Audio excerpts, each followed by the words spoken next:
감사합니다. 우리 이 시간 함께 보실 말씀은 데살로니가전서 5장 16절 말씀입니다. 신약 성경 333페이지 데살로니가전서 5장 16절에서 우리 18절 우리 짧은 세 구절이니까요. 같이 한번 읽도록 하겠습니다. 16절에서 18절까지 같이 읽겠습니다. 시작. 항상 기뻐하라. 쉬지 말고 기도하라. 범사에 감사하라. 이것이 그리스도 예수 안에서 너희를 향하신 하나님의 뜻이니라. 아멘. 오늘 함께 나눌 말씀의 제목은 훼손되지 않는 기쁨입니다. 훼손되지 않는 기쁨. 그리스도인들이 항상 궁금하게 여기고 구하는 것 중에 하나가 하나님의 뜻이 과연 무엇일까 하는 것이겠죠. 하나님의 뜻은 과연 무엇일까? 오늘 우리가 읽은 이 5장, 특별히 세 절은 너무너무 잘 아는 말씀인데 거기에 하나님의 뜻이 무엇인지 말해주고 있어요.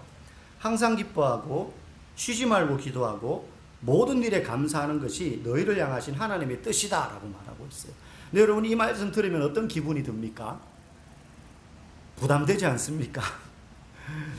간혹 기뻐할 수는 있을 것 같은데 항상은 기뻐하지 못할 것 같아요. 누구라도. 쉬지 않고 어떻게 기도합니까? 그죠? 다 먹고 사는 일들이 있는데 모든 일에 감사, 이것도 쉽지 않아요. 네. 우리는 불평불만 얼마나 자주 하는지. 그런데 오늘 5장은 이게 하나님의 뜻이다. 너희를 향하신, 콕 찍어서 너희를 향해 가지고 있는 하나님의 뜻이다. 너희가 이렇게 살았으면 좋겠어 라고 지금 말하고 있다는 거죠. 그런데 이것만 하나님의 뜻이라면 그나마 괜찮을 것 같아요. 그런데 하나님의 뜻은 이거야 라고 한 가지로 딱 규정할 수 없을 만큼 다양하다는 겁니다. 우리가 5장을 봤지만 앞에 4장에 보면 동일하게 하나님이 하나님의 뜻이다라고 말씀하시면서 우리에게 가르쳐 주는 것이 있는데 뭐냐면 음란을 멀리하라. 이게 하나님의 뜻이다라고 또 말씀하세요. 4장을 읽어보면 그 내용이 나와요. 음란을 멀리하는 것도 하나님의 뜻이라는 거예요. 그러면 우리가 생각해 볼 수 있죠. 이 두 가지만 있을까? 뭔가 더 있을 것 같잖아요. 그죠? 음란을 멀리하고 오늘 우리가 읽은 항상 기뻐하고 쉬지 말고 기도하고 범사에 감사하고 이거 말고도 하나님의 뜻은 성경에 무수히 많다는 거죠. 그래서 우리는 인생을 살아가면서 나를 향하신 하나님의 뜻이 뭐지? 라고 고민을 시작할 때 머릿속에 제일 먼저 떠올리는 어떤 모습이 무엇을 해야 하는 것입니다. 뭘 하는 게 하나님의 뜻일까를 우리는 떠올리기 쉽다는 거죠. 내가 뭘 하면 하나님의 뜻, 이게 하나님의 뜻에 맞는 걸까? 뭐 예를 들면 누구와 결혼을 해야 하나? 그리고 배우자를 두고 막 기도하잖아요. 학생들이나 청년들, 예수 믿는. 저도 뭐 그렇게 기도하라 그래가지고 그때 고등부 전도사님이 배우자를 위해서 막 기도했어요. 뭐 어떻게 기도해야 되는지도 모르고 하나님 좋은 처자를 주십시오 막 이러면서 기도를 했어요. 누구랑 결혼을 해야 할까? 뭘 하는 거죠. 이 여자랑 결혼하면 하나님의 뜻이고 딴 여자랑 결혼하면 하나님의 뜻이 아닐 거라고 생각을 해요. 언제 그 일을 시작하기를 원하세요? 내가 언제 그 일을 시작해야 할까? 지금 해야 할까? 내일 해야 할까? 다음 달에 해야 할까? 내년에 해야 할까? 무엇이 하나님의 뜻일까? 언제 하는 게 하나님의 뜻일까? 어디로 이사를 가야 될 것인가? 어느 직장을 가야 되며 어느 학교에 진학을 해야 될 것이고 어떤 교회를 다녀야 할까? 이 모든 걸 두고 우리는 하나님의 뜻을 구할 때에 내가 뭘 해야 하는지를 떠올린다는 거죠. 이걸 하면 하나님의 뜻이고 이걸 하지 않은 모든 것들은 하나님의 뜻이 아니라고 생각합니다. 그러니까 우리는 머릿속에 하나님의 뜻은 한 가지다. 내가 이 길을 가야지 하나님의 뜻이라면 이 길 외에 다른 길을 가면 그건 다 하나님의 뜻이 아니라고 생각을 한다는 거죠. 과연 그러냐는 거예요. 성경은 진짜 그걸 말하고 있냐는 거죠. 우리는 갈림길에서 교차로에서 동서남북에서 앞으로 가는 게 하나님의 뜻일까? 뒤로 가는 게 하나님의 뜻일까? 만약에 그 네 가지 중에 한 가지가 하나님의 뜻이라고 생각한다면 그럼 나머지는 하나님의 뜻이 아닌 게 되는 거잖아요. 근데 성경을 읽다가 보면 꼭 그렇지 않더라는 거예요. 하나님의 뜻은요, 우리가 오른쪽이냐 왼쪽이냐 앞으로 가냐 뒤로 가느냐의 초점이 맞춰져 있지 않고 어떤 길이든지 하나님의 가르침에 어긋나지 않으면 하나님은 우리의 결정을 존중하신다는 거예요. 여러분, 이건 굉장히 중요한 이야기입니다. 하나님은 우리가 어떤 선택을 하든지 그 결정에 맞추어서 우리의 뜻을 존중하시고 뿐만 아니라 우리가 심지어 잘못된 결정을 한다 할지라도 하나님은 자신의 뜻을 이루어 가시더라는 거예요. 그렇죠. 우리가 하는 모든 결정이 하나님의 뜻에 맞는 결정일 리는 없습니다. 대다수 잘 모르고 결정을 할 때 많아요. 하나님의 뜻이 뭐지? 명확하지 않은데 막 시간은 다가고 뭔가 결정을 하지 않으면 안 될 것 같아요.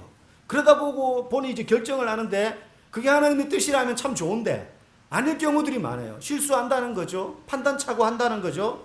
그런데 중요한 건 우리가 실수하고 잘못된 결정을 하고 심지어 하나님의 뜻이 맞는지 안 맞는지 모른 채로 결정을 하는데도 불구하고 하나님은 자신의 뜻을 이루어 가시더라는 거예요. 실수하고 잘못된 길로 들어서는 것을 하나님이 애초에 막으셔서 야! 이 길로 가야 하나님의 뜻이지 그 길로 가면 안 돼 하면서 우리가 잘못된 결정을 할 때마다 하나님이 막으셔가지고 빈틈없이 우리를 하나님의 뜻대로만 살아가도록 우리를 인도하시지 않더라는 거예요. 여러분, 우리의 인생이 그렇지 않습니까? 여러분들이 이때까지 예수 믿으면서 해왔던 모든 판단과 결정이 하나님의 뜻에 합당하기만 한 것들만 결정하면서 살아오셨나요?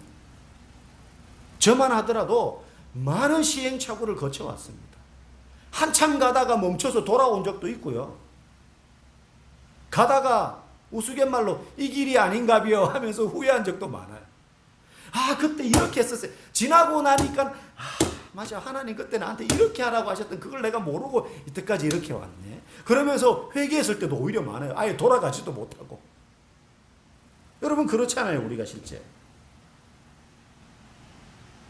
그런데 중요한 건요, 하나님의 뜻이라는 건 우리가 실수하고 잘못된 결정을 하는데도 불구하고 하나님은 자신의 뜻을 이루어가는데 전혀 지장받지 않으신다 하는 거예요. 이게 무슨 말입니까? 여러분, 성경에 아브라함을 한번 보십시오. 아브라함 그러면 믿음으로 살았던 사람의 모델 아닙니까? 아브라함만큼 하나님을 잘 믿으며 하나님의 뜻을 잘 따라갔던 사람도 드뭅니다, 성경에. 그런데 그 아브라함조차도요, 하나님의 뜻에 따라 살아야 되는 부분에 있어서 결정적인 실수를 한 적이 있어요. 그게 뭐냐면 아들 이삭을 낳는 과정이었어요. 하나님은 분명히 약속하셨거든요. 너의 씨로 말미암아. 그 말은 정통의 아들, 하나님이 주시는 은혜로 낳는 아들을 낳게 될 거다라고 몇 번 거듭 약속하셨는데 아브라함은 그 하나님의 뜻과 다른 판단을 하고 결정을 하고 행동을 하죠. 자기 아내의 여종인 하갈을 통해서 이스마엘을 낳습니다. 이건 명백히 하나님의 뜻과 위반되는 판단이에요. 그리고 그걸 해버렸어요. 잘못된 결정을 한 거죠. 하나님의 뜻과 전혀 상관없이. 그런데 그렇게 했다고 해서 하나님이 아브라함을 버리거나 심판하셨습니까? 아니면 그런 결정을 하려고 할 때 아니야 아브라함 그거는 내가 원하는 길이 아니야 왜 죄 막으셨나요? 막으실 수 있는 분인데도 불구하고 그냥 잘못된 결정을 하도록 내버려 두신 것 같아요. 그런데 중요한 건 아브라함이 그렇게 잘못된 결정을 했음에도 불구하고 하나님의 약속은 여전히 이루어져 갔다는 거예요.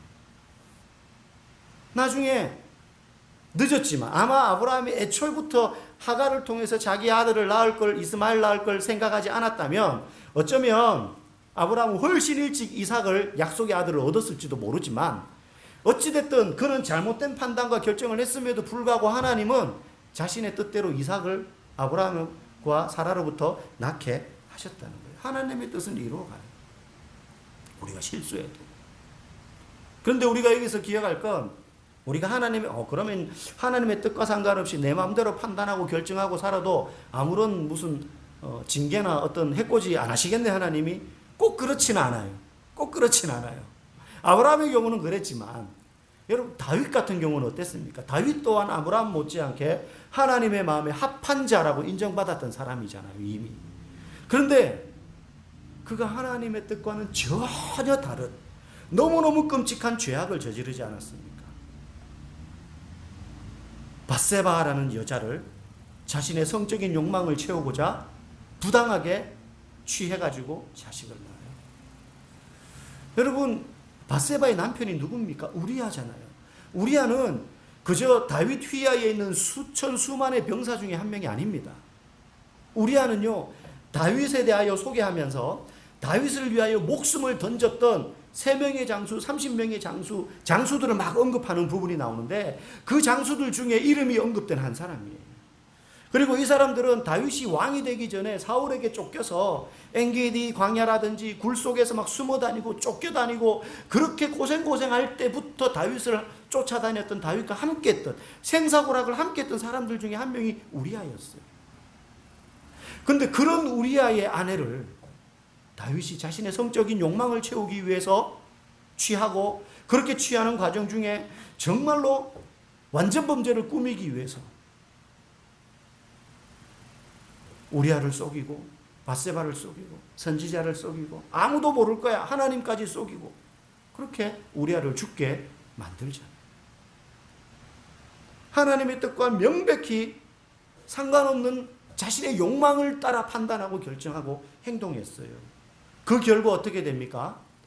그 밧세바 사이에서 낳은 아이가 난 지 7일 만에 죽게 됩니다. 하나님이 데리고 가신 거죠. 여러분 중요한 건 하나님의 뜻을 우리가 따라간다는 건요. 무엇을 해야 하는가? 많은 것 중에 어느 한 가지를 선택하거나 아니면 여러 가지 가능성 중에 이 한 방향을 우리가 선택해서 가는 것이 아니라 어떤 일을 하건 어떤 방향으로 가건 그 길을 어떻게 가느냐가 중요하다는 거예요. 무슨 길을 가느냐, 무슨 일을 하느냐보다 무슨 일을 하든 어떤 길을 가든 그 길을 어떻게 가느냐가 중요해요. 하나님이 우리에게 보시는 건 이걸 선택하냐 저걸 선택하냐가 아니고 무엇을 선택하든지 하나님의 뜻은 이루어지는데 그걸 어떻게 걸어가느냐가 중요해요. 어떻게 걸어가느냐. 내 마음의 중심이 하나님을 사랑하고 하나님이 기뻐하시는 인생을 살고자 하는 열망이 우리 안에 있다면 우리는 기본적으로 음란을 멀리 하려고 막 애씁니다. 실패할지언정 실수할지언정 우리의 중심이 바뀌지 않으면 우리는 실수하더라도 내가 다음에는 음란을 멀리 하려고 하고 항상 기뻐하고 기도하고 모든 일에 감사하는 삶을 살아가고자 하는 방향을 견지해 나간다는 거죠. 그 방향으로 나아가려고 애쓴다는 거죠. 그 과정 속에서 실수할 수 있습니다. 항상 기뻐하지 못할 수도 있어요. 불평불만할 수 있어요. 감사하지 못하고. 그래도 하나님 우리를 포기하지 않으시고 하나님의 뜻을 이루어 가시더라는 거예요. 오늘 본문은 바울이 데살로니가 교회 교인들한테 쓴 첫 번째 편지입니다. 그래서 그 편지의 마지막 부분에 결론적으로 말하면서 항상 기뻐하라라고 말해요. 여러분 항상 기뻐한다는 게요. 늘 그냥 입을 허벌리고 허허허허 좋아 웃으면서 그렇게 살라는 말이 아니죠. 그럴 수가 없습니다. 우리는. 정신 나간 사람들이 허허 웃으면서 이렇게 살지 우리는 그렇게 살지 못해요. 근데 여러분 교회에 오래 다닌 사람들 중에 오해하는 분들이 있습니다. 크리스찬이라면 항상 기뻐해야 된다. 예수 믿는 사람이라면 하나님이 함께 하시기 때문에 늘 평안하고 늘 즐거운 게 당연한 것이기 때문에 예수 믿으면서도 걱정 근심하면 믿음 없는 거야. 이렇게 이제 머릿속에 마치 원리처럼 딱 들어가 있어요. 그래서 속으로는 막 죽겠는데 교회 오면은 사람들 앞에서는 네네 집사님 네 아유 반갑습니다. 아유 뭐 인사 나누면서 늘 행복한 모습을 띄어요. 괜찮습니다. 그래서 자기도 모르게 가식적이고 꾸며진 미소에 익숙해. 밖에 있을 때는 인상 쓰다가 교회 안에 딱 들어오면 싹 웃는 거죠. 물론 인상 쓰는 것보다는 나을지 모르지만 그게 진실한 미소가 아닐 수 있습니다. 예전에 다락방 나눔을 제가 하는데 한 분이 이런 식으로 대답하시는 거예요. 제가 그 다락방에 가서 이제 다락방 순회 예배를 드리면서 순장 대신에 그날은 제가 인도를 했습니다. 그러면서 요즘 어떠세요? 한 분에게 물었어요. 그러니까 이분이 대답이 좋습니다. 그래요? 가정생활은 요즘 좀 어떠세요? 좋습니다. 직장생활은요? 문제 없어요. 문제 없어요. 이 사람 진짜 아무 문제가 없어서 가정생활이든 직장생활이든 다 좋습니다. 문제 없습니다. 그렇게 대답할 수 있지만 사실은 이미 순장을 통해서 그 다락방에 그리고 그분의 상황이 어떤지를 이미 알고 갔거든요. 그래서 그분이 어떤 심각한 문제가 있고 지금 그것 때문에 힘들어하고 있다는 사실을 알아서 그 질문을 한 거예요. 그래서 솔직한 고백을 듣고 싶었는데 이분은 계속 괜찮아요. 좋습니다. 행복해요. 직장생활도 아무 문제 없어요. 그렇게 대답하는 거죠. 사람들 앞에서 힘들다고 얘기 못하는 거예요. 단순히 자존심 때문에가 아니라 자기는 그래도 교회에 오래 다녔는데 직분이 그래도 안수 집사인데 힘들다고 하면 믿음 없어 보일까봐 그냥 좋다 한 거예요. 오늘 우리가 읽은 이 짧은 세 구절, 항상 기뻐하라, 쉬지 말고 기도하라, 범사에 감사하라. 그 중에 항상 기뻐하라, 이 단어는 한글 성경으로도 짧지만 헬라어 원문에도 가장 짧은 구절 중에 하나예요. 항상 기뻐하라. 딱 두 단어로 이루어져 있어요. 그런데 성경에 보면 영어 성경 중에 가장 짧은 한 구절이 있어요. 그게 어디냐면 요한복음 11장 35절인데 그 구절은 그겁니다. 예수께서 눈물을 흘리시더라. 영어 성경에 보면 예수님이 우셨다 이렇게 돼 있어요. 예수님이 우셨다. 여러분, 예수님도 기쁘지 않은 순간이 있었다는 거예요. 심지어 우셨어요. 예수님도 우셨어요. 죽은 나사로를 보고 우셨고 멸망당할 것을 알지 못하고 있는 예루살렘을 보고도 우셨어요. 그렇기 때문에 오늘 본문에 항상 기뻐하라는 말은 항상 웃고 다녀라 이런 뜻이 아닙니다. 기쁘지 않을 때도 얼굴이라도 웃어 보여 이런 의미가 아닙니다. 우리가 아까 이 본문을 잘못 해석해가지고 마음은 막 슬픈데 그래도 웃으려고 노력하다 해라 이런 뜻입니다. 웃으라는 걸 강조하라는 겁니다. 여러분 그렇지 않습니다. 안 기쁜데 웃어 보여라 사람들 앞에서는 그런 권면이 아니에요. 별로 마냥 어려움이나 고난이나 시련이 없는 듯이 아무렇지도 않은 듯이 대화해라 이런 의미도 아닙니다. 오늘 본문은요, 바울이 신앙 때문에 박해를 받고 있는 데살로니가 교회 초신자들에게 쓴 편지예요. 그래서 데살로니가 전서의 내용은요 굉장히 어려운 신학적인 내용은 없어요. 초신자들에게 쓴 편지이기 때문에. 그들의 상태가 어땠냐면 초신자들인데 데살로니가는 이방인 지역이죠. 거기서 그들은 신앙 때문에 부당한 대우를 받고 신앙 때문에 재산을 잃고 어떤 이는 심지어 이미 죽음을 당하기도 할 때였어요. 그런데 바울이 그들에게 항상 기뻐해라 이렇게 말하고 있는 거예요. 오히려 매일 불평하는 게 당연하게 여겨지는 상황인데 바울은 항상 기뻐해라 이러고 있다는 거예요. 우리는 환경이 바뀌고 여건이 좋아지면 불평도 멈추고 행복해질 거라고 생각하지만 사실 그렇지 않습니다. 아무리 환경이 좋아도요 별거 아닌 일에 우리는 짜증내고 화내고 불평합니다.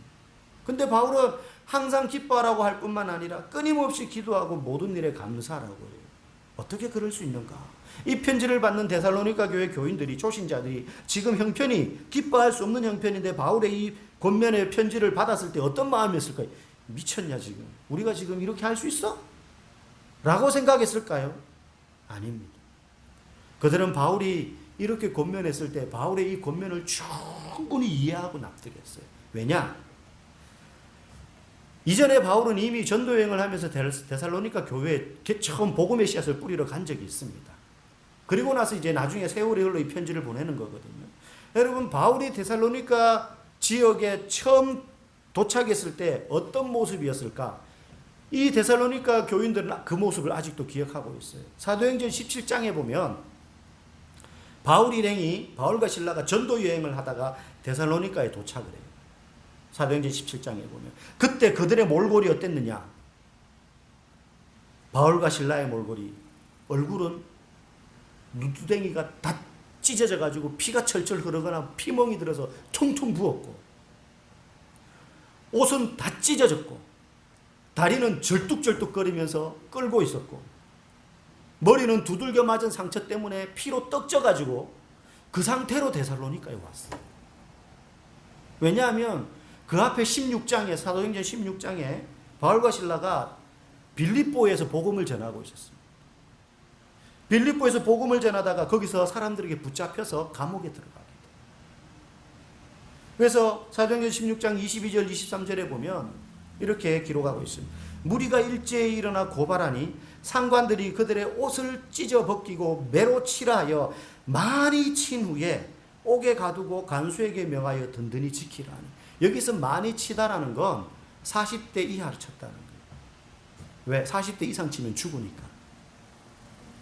많이 쳤다는 말은 뭐 10대 20대 이 정도 친 게 아니에요. 법이 제한하고 있는 그 제한 숫자 바로 그 전까지 친 거예요. 뭐 치는데 뭐 맞을 때만 때리니까 걸리는 대로 다 때리는 거죠. 다 터진 거예요. 이빨은 빠지고 부서지고 귀는 찢어지고. 그 후에 그들이 뭘 했는가? 감옥에 갇힌 채 25절에 보면 한밤중에 바울과 실라가 기도하고 하나님을 찬송하며 죄수들이 듣더라. 웅얼웅얼거린 게 아닙니다. 그 감옥에 있는 죄수들이 다 들었어요. 많은 매를 맞아가지고 바울과 실라가 온몸이 피투성이가 되고 옷은 다 찢어져가 발에는 쇠고랑을 차고 감방 안에 뻗어 있습니다. 그때 바울이 말합니다. 실라야, 야 실라야, 뭐 지금 아무것도 할 게 없는데 찬송이나 부르자. 아마 온몸은 사지가 그냥 온전치 못하니까 쭉 늘어진 그냥 오징어 마냥 쳐져가지고 찬송을 부른 거예요. 그 찬송이 막 부흥회에서 이렇게 부르는 찬송이 아니었을 겁니다. 아마 있는 힘 없는 힘 다 쥐어짜내서 부르는 간절한 찬송이었을 거예요. 하나님은 그들을 기적적으로 구출해 주시고 그들을 지키던 간수와 그 간수의 온 가족이 그날 밤 세례를 받습니다. 그리고 나서 바울은 데살로니가로 건너가서 복음을 전합니다. 그래서 데살로니가 그 당시 사람들이 본 바울과 실라의 모습은 온몸이 상처투성이, 온몸이 피멍이 든 채로 그렇게 온 거예요. 데살로니가 교인들은 본보기를 본 거예요. 그 모양을 하고 와가지고요, 바울이 정말로 기쁨에 차서 복음을 전합니다. 항상 기뻐하고 끊임없이 기도하고 모든 일에 감사라고 말하는 사람이 정말 그럴 수 있는지 실감나지 않을 수 있지만 그들은 봤어요. 그들은 봤어요. 바울을 보니 그게 뭔지 그들이 알게 되는 거예요. 그래서 이 편지를 받은 데살로니가 교회 그 지금 고난받고 있는데 이들도 바울의 이 편지를 봤을 때 맞아. 그때 바울 선생님이 우리한테 왔을 때 우리가 지금 당하고 있는 이 고난과는 비교할 수 없는 처절한 상태로 왔는데도 불구하고 그 모습은 복음을 전하는 그 모습은 말할 수 없이 기쁜 모습이었지. 그러니까 이 편지를 받을 때 이 데살로니가 교회 교인들은 항상 기뻐하라는 게 무슨 말인지 막 가슴에 와닿는 거예요. 이 상황에 기뻐하라는 게 말이 되냐고 이렇게 받아들이지 않았어요. 힘겨운 중에도 그들은 그냥 요것 때문에 우리가 기쁘고 저것 때문에 기쁘고가 아니라 우리에게 기쁨을 주는 평안함과 근본적인 소망이 있다는 걸 이해했어요. 그리스도께서 주시는 기쁨은 세상의 환경의 변화에 따라 왔다가 사라지는 훼손되는 그러한 기쁨과는 다르더라는 것을 그들은 알았던 거예요. 이건 어떤 한 가지 일 때문에 기뻤다 안 기뻤다 하는 게 아니라 그 형편과 상관없이 마음속 깊은 곳에 있는 예수 그리스도로 말미암아 자리 잡고 있어서 그 어떤 환경의 변화에도 훼손되지 않는 기쁨이 있다는 걸 알았던, 온몸이 두들겨 맞아가지고 피투성이가 되어 감옥에 갇혀 있는데도 불구하고 훼손되지 않는 기쁨. 그들은 확신했어요. 환경에 좌우되지 않는 이 세상의 행복과는 다른 그 기쁨이 그리스도 안에 있다는 것을 바울을 보니 그들은 알겠는 거예요. 예전에 원양어선 다큐를 본 적이 있습니다. 재밌더라고요. 원양어선 배를 타고 막 저 태평양 대서양까지 가서 참치 잡고 막 고등어 잡고 하는 배들이 있잖아요.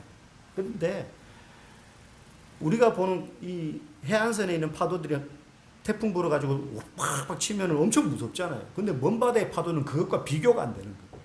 막 빌딩 높이로 파도가 막 너울성 파도가 치는데 이 배가 이제 가요. 근데 폭풍을 만난 거예요. 먼 바다에서. 근데 폭풍을 만났는데 이게 얼마나 파도가 이게 너울이 거센지 이 큰 배가 그 놀이동산의 바이킹처럼 부엉 떴다가 한 10몇 미터씩 떴다가 콱 떴다가 콱 이거를 밤새 계속 하는 거예요. 밤새. 그냥 보면 바로 당장 뒤집어질 것 같이 그렇게 파도가 겁나게 치는 거예요.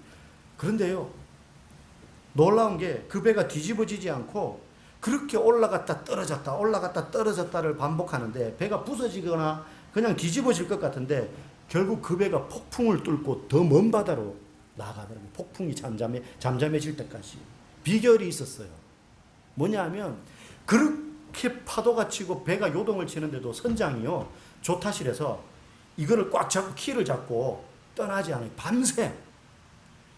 그렇게 하면 이게 막 지멋대로 돌거든요. 그러다 보면 배가 중심을 잃고 뒤집어진다고. 근데 이거 선장이요, 배에다가 이걸 키를 꽉 붙이고요, 몸과 키를 그냥 완전히 그냥 밧줄로 동여맨 것 같이 붙잡고는 밤새 있는 거예요. 혼자 도저히 못 버티니까 그 다음 다른 이제 그 조정 권한이 있는 사람 교대로 막 10분씩 잠을 자고 다시 와가지고 붙잡고 하면서 밤새 날이 새서 그 폭풍우가 있는 지역을 뚫고 나갈 때까지 이 키를 안 놔요.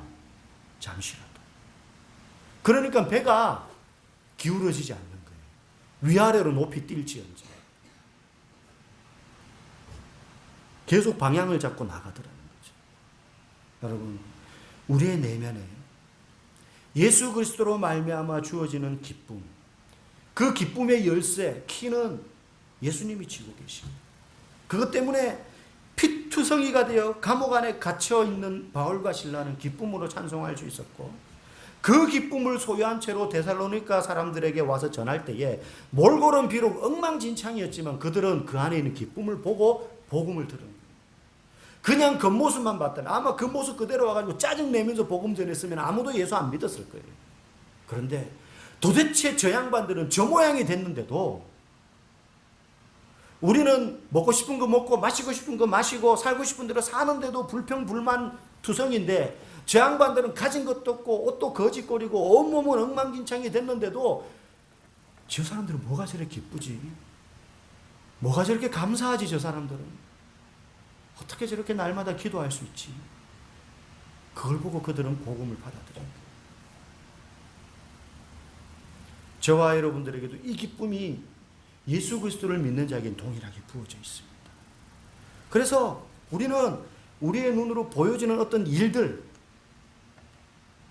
이랬다 저랬다는 환경들을 보고 기쁨을 얻으려고 하면 항상 기쁠 수 없죠, 당연히. 누가 그거 보고 기쁠 수 있겠습니까? 늘 좋은 일이 없는데. 그런데요, 외부적인 게 아니라 내 안에 근본적으로 자리 잡고 있는 이 예수 그리스도, 이분으로 말미암은 근원의 기쁨의 근원의 샘물을 이 안에서 계속 퍼올려야 되는 거예요. 환경을 바라보고 기뻐할 게 아니라 내 안에 있는 기쁨의 근원 되신 예수님을 바라보고 그분을 계속해서 내 안에서 끌어올려야 돼요. 묵상하고 생각하고, 예수 때문에 내가 이렇게 생명을 얻었고, 예수 때문에 내가 이렇게 살 수 있고, 예수 때문에 내가 하나님의 자녀가 되고, 그 천국의 약속이 내게 소망으로 주어졌으며, 이걸 계속해서 묵상하고 해서 이 기쁨의 소망의 우물을 끌어내야 되는 거예요. 여러분, 출산을 앞둔 임산부가 해산의 고통 앞에서 얼마나 두렵겠습니까? 말할 수 없는 두려움이 밀려오지만 그 두려움도요, 출산 후에 새 생명을 통해 누리는 기쁨을 훼손할 수가 없습니다. 물론 두렵죠. 물론 두려울 것입니다. 그런데요, 출산 후에 얻게 되는 그 기쁨, 새 생명을 얻게 되는 그 기쁨과는 비교할 수 없는, 그러니까 그 해산의 고통을 잊어버리고 출산해서 아이를 안았을 때 그 기쁨 때문에 그걸 잊어버리고 그 다음에 또 애를 또 낳는 거예요. 또 만약에 두려움이 더 크다면 낳을 수가 없겠죠. 그 두려움으로도 훼손되지 않는 기쁨이 있기 때문에 예수 그리스도께서 저와 여러분이 당해야 될 모든 고통을 다 당하셨기에 고난이 찾아와도 우리의 기쁨은 훼손되지 않습니다. 우리가 외부적인 환경을 보고 기쁨을 찾으려고 한다면 그 기쁨은 온데간데 없이 사라지겠지만, 우리 안에 있는 영원한 기쁨 되시는 예수 그리스도로 말미암아 우리가 기뻐한다면 우리의 기쁨은 그 어떤 것으로도 훼손되지 않는 줄 믿습니다. 이 훼손되지 않는 기쁨이 저와 여러분 모두에게 충만해지기를 주의 이름으로 간절히 축복합니다.